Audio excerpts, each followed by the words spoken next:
Magandang umaga po. Dito po muli sa ating area. Tayo po ay magdidilig muna ng ating halamanan kasi tuyo na po. Ilang araw na rin po hindi naulan. Kaya samahan niyo po ako at magkwentuhan tayo habang naglilibang at nagdidilig dito sa ating halamanan. Mas maganda po kasi yung palaging dinidilig ang mga halaman kahit na ito ay saging man, dayabas o anumang klase ng ating mga pananim. Kasi nandiyan po ang buhay at ikagaganda ng ating mga pananim. Ngayon po, ito po ay minsan lang naman to didiligan po pagka hindi po talaga siya naulan. Kasi papangit pong ang bulas ng ating mga halaman, lalo na dito sa saging, kinakailangan niya ng maraming tubig. Pero hindi naman po nakababad dapat sa tubig o yung binabaha. Speaking of binabaha, dito po talaga pagkatagulan kasi ito po area namin o itong area ng aking ginagalawang ito. Ito po ay hituan, dating hituan. Ngayon ay tinigil na po ng may-ari dahil sa nagkaroon sila ng problema sa pag-aalaga. Humirap ang market din at saka yung mga pagkaing kinuha nila ay nagkaroon ng problema. Kaya tinigil po muna nila. Ngayon, akin nga po itong hiniram at yun, akin muna po tinamnan. Pero pagka po tag-ulan, hanggang dito ko po yan, tubig. Hanggang tuhod ko po ang tubig. Ngayon, magtataka kayo kung bakit, o hindi nyo na itatanong kung bakit saging o bayabas ang aking tinatanim. Kasi po, nung ako nagtanim dito ng gulay, wala pong natira. Wala pong natira dito. As in, wala pong natira. Ngayon, may naglagay ako ng kangkong, nagsibulan ng kangkong at maganda naman ang kangkong dahil siya ay nakababot sa tubig ng almost 1 month. 1 month po siya. Kaya maganda pa ang talong. Ang problema naman po ng talong, nung magsa-summer na, wala naman pong tubig dito, tuyong-tuyo naman, wala rin po.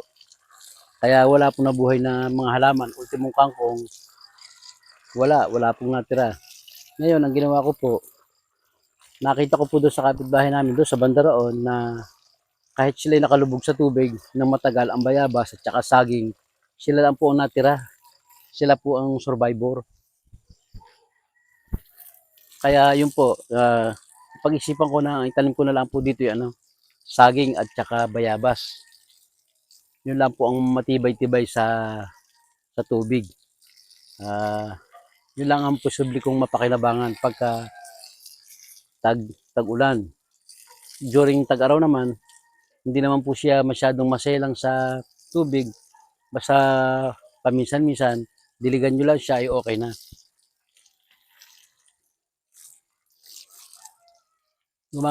Gumaganda na sila kaya nga lang tumigil ang ulan kaya po medyo parang bumabagal sila sa paglaki. Pero itong mga bayabas na to, yan maganda rin po ang ano nila, ang ang sibol nila. Maganda rin po ito, guwapol to guwapol, malaki po yan. Ito native Tagalog. Tingnan niyo naman po nga, napakadalang. Isang straight, nakailang pruning na po ako diyan. Pinutol ko rito, sumibol lang ng ilan. Pinutol ko rin sumibol din lang ng ilan. Hindi kagaya po ng mga ibang Tagalog na magaganda rin ang suloy.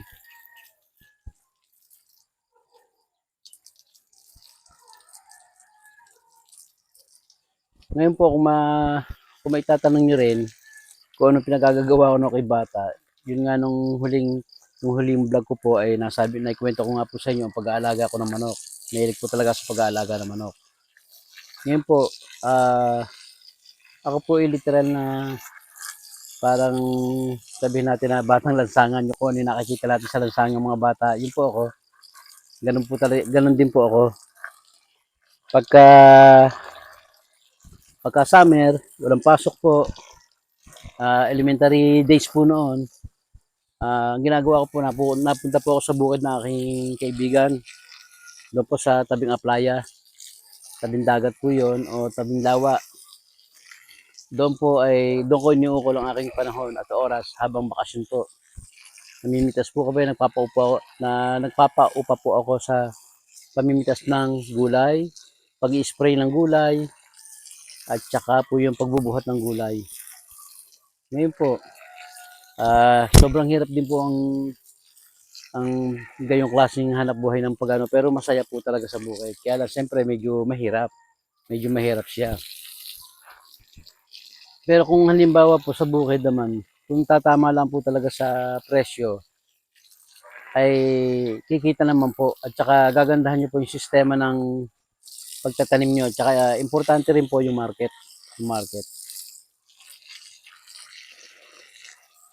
Nung batang-bata pa po ako, pag nasa bukid po kami, talaga pong gagamitin niyo po ang inyong lakas para po makapagtrabaho ng ayos sa bukid. Nagbubuhat nga po kami doon ng mga gulay-gulay.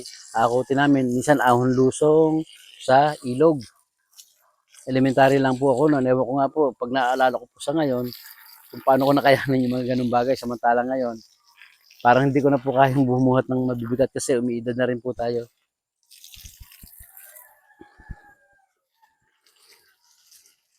At saka ang naging trabaho ko po nung ako'y bata, bukod sa pamimitas ng gulay, pagpapaupa ng pagbubuhat, saka pag-spray.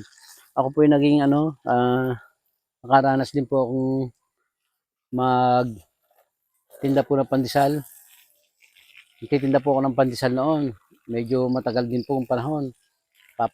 Magtitinda po ako ng gigising po ako ng mga 2:00 ng umaga. Magsisimula na po tayo magtinda. Kahit na mga tao noon ni puro tulog pa, talagang halos binubulabog namin. Kaya minsan napapagalitan kami ng mga tao. Yun nga po, gawa nga ng sobrang aga po ay naglalako na kami ng pandesal. Ay noon naman po ay wala naman pong pot-pot noon ng panahon namin. Puro sigaw-sigaw lang, tinapay, tinapay, ganyan po. Kaya napapagalitan po kami. Wala po kami nga magagawa kundi ang maghahanap buhay po eh. Matagal po ako nagtinda ng pandesal. Ang liit lang po nakita noon. Siguro po mga, kung ako nagkakamali, parang 2 peso and 50 centavos ang minimum na o average na kinikita namin. Pagka po ako naka 3 piso hanggang 350 pesos, 3 peso and 50 centavos, sobrang tuwan-tuwa na po ako noon kasi may pambaon na po ako noon ng mga 2 araw o 3 araw na yon. Malaking bagay na po yon. Hindi po kagaya ngayon, yung perang yon ay hindi makakasapat.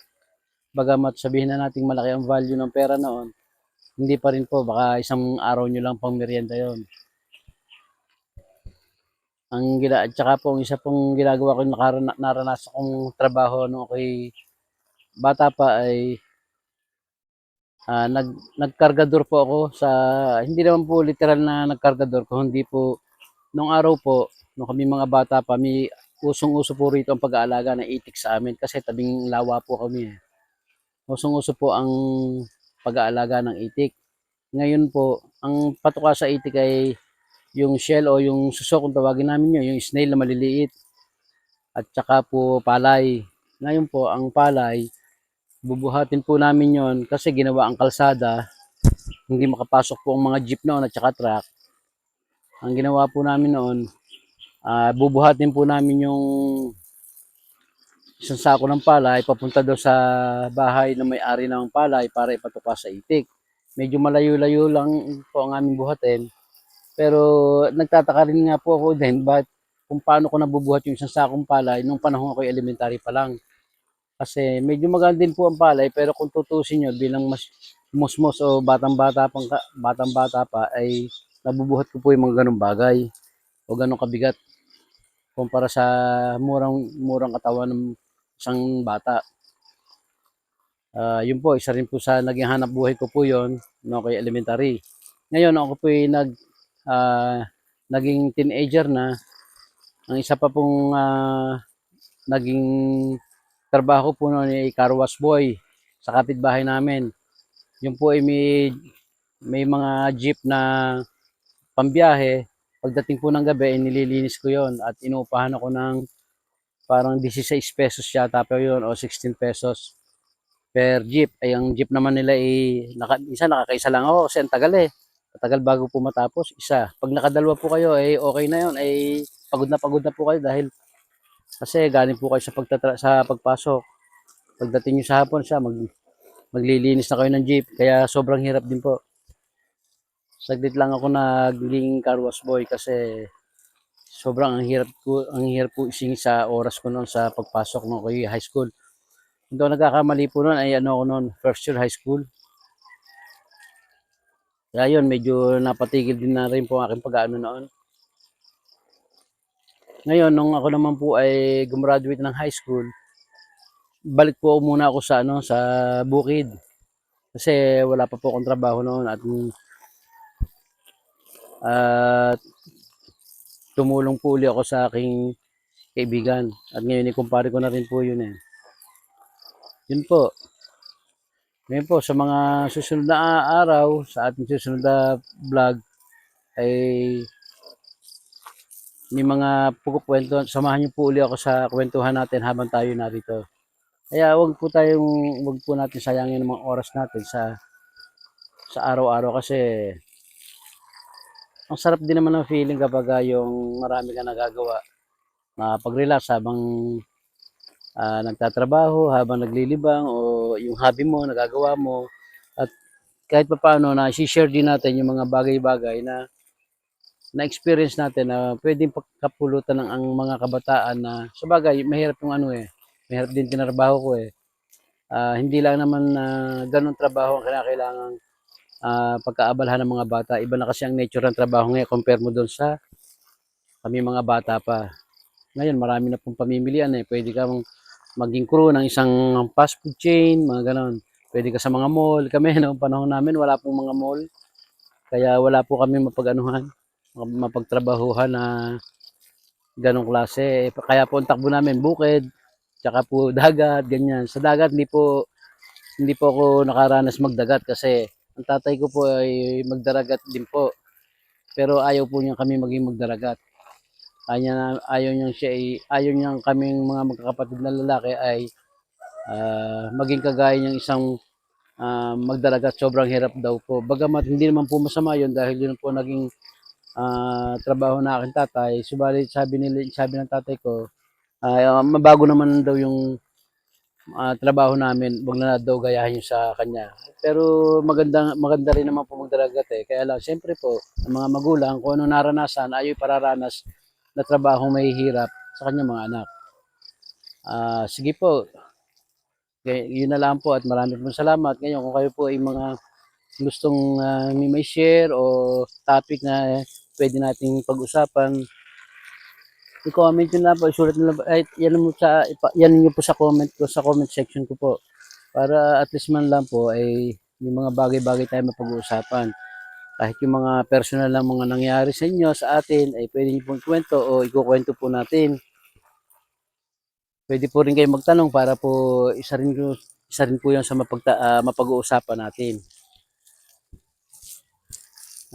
Sige po, yun lamang at salamat po. Sa susunod na lang po.